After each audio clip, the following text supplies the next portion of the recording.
హరే కృష్ణ. మన నిత్య గీతా జ్ఞానం ఛానల్కు స్వాగతం. ఈరోజు మనం మొదటి అధ్యాయం 2వ శ్లోకం గురించి తెలుసుకుందాం. శ్లోకం సంజయ ఉవాచ దృష్ట్వా తు పాండవానీకం వ్యూఢం దుర్యోధనస్తదా ఆచార్యముపసంగమ్య రాజా వచనమబ్రవీత్.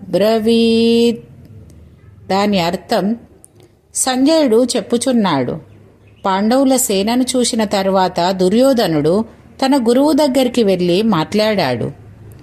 ఈ శ్లోకం మనకు ఒక విషయం చెబుతుంది.